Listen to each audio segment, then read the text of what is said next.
নমস্কার বন্ধুরা, কেমন আছো তোমরা সবাই? আশা করি সবাই ভালো আছো। তো আজকে আমি তোমাদের নিরামিষ আলুর দম বানিয়ে দেখাবো। নিরামিষ আলুর দম বানানোর জন্য এই যে দেখতে পাচ্ছ, আলুগুলো আমি একটু মোটা করে কেটে নিয়েছি। দমের মতো দম যেভাবে বানাই সেইভাবে আলুগুলো একটু মোটাভাবে কেটে নেবে। তারপর এই যে রিফাইন সাদা তেল আছে, সাদা তেল আমি দিয়ে দেবো আলুটা ভাজার জন্য।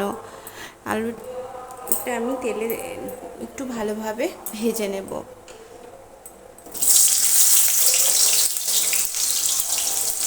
সব আলুগুলোই দিয়ে দেব।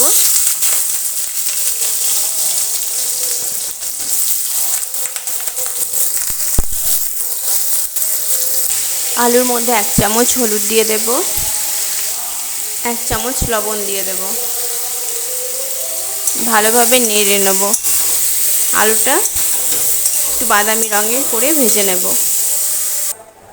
তো দেখো বন্ধুরা, আলুটা আমার ভাজা হয়ে গেছে।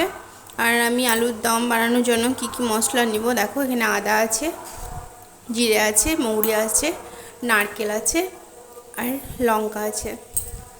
আমি আদা, জিরে, মৌরিটা বেটে নেব। দেখো বন্ধুরা, আমার মশলাটা পেস্ট করা হয়ে গেছে। মশলার মধ্যে আমি 1/2 চামচ হলুদ দিয়ে দেব, 1 চামচ আলুর দমের মশলা দিয়ে দেব। এবার তেল দিয়ে দিয়েছি কড়াইয়ে, তেলটা গরম হয়ে গেছে। এরপরে এই যে গোটা এলাচ আর 5 ফোড়ন আছে আর তেজপাতা, গোটা এলাচ, 5 ফোড়ন, তেজপাতা দিয়ে দেব তেলের মধ্যে। তারপর মশলাটা দিয়ে দেব।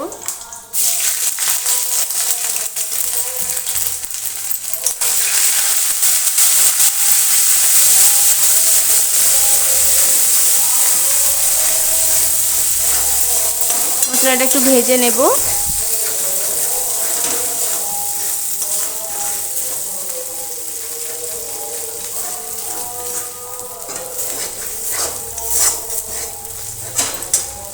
তারপর নারকেল আছে এখানে, কুড়োনো নারকেলটা দিয়ে দেব মশলার মধ্যে। সস আছে, সসটা দিয়ে দেব। টমেটো সস আছে এখানে।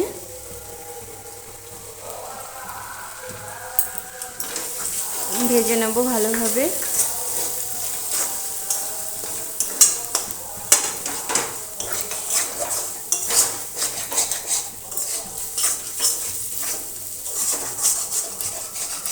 আমি সবগুলোই ভালোভাবে ভেজে নেব।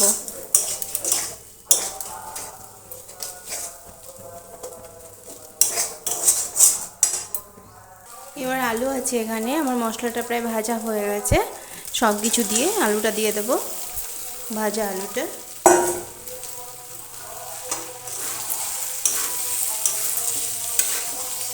নেড়ে নেব ভালোভাবে।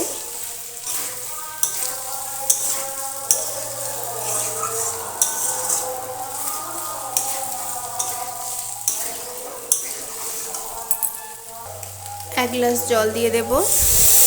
মশলাটা আমার ভাজা হয়ে গেছে আলুর সঙ্গে। এরপর আমি 1 গ্লাস জল দিয়ে দেব।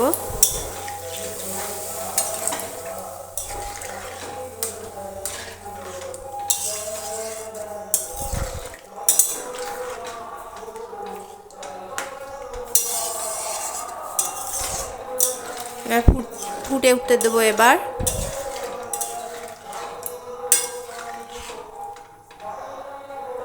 দেখো বন্ধুরা, আলুর দমটা ফুটে উঠতে শুরু করেছে। তো এবার আমি লবণ দিয়ে দেব, দিয়ে আরও 2 থেকে 3 মিনিট মতো ফুটিয়ে নেব, আরও কিছুক্ষণ।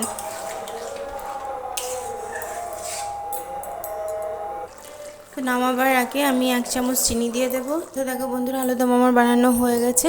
আমি এবার নামিয়ে নেব। দেখো বন্ধুরা, আমার নিরামিষ আলুর দম বানানো হয়ে গেছে। তো দেখতেও কত সুন্দর লাগছে। এরকম আলুর দম লুচির সঙ্গে, রুটির সঙ্গে কিংবা ডালপুরির সঙ্গে খুব সুন্দর লাগবে। তো তোমরা এভাবে আমার মতো বাড়িতে বানিও, আমার মনে হয় তোমাদেরও খুব ভালো লাগবে। যদি ভালো লাগে তো লাইক করো, সাবস্ক্রাইব করো। সবাই ভালো থেকো। আজকের মতো এখানেই, কালকে তোমাদের সামনে অন্য রান্না নিয়ে আসবো।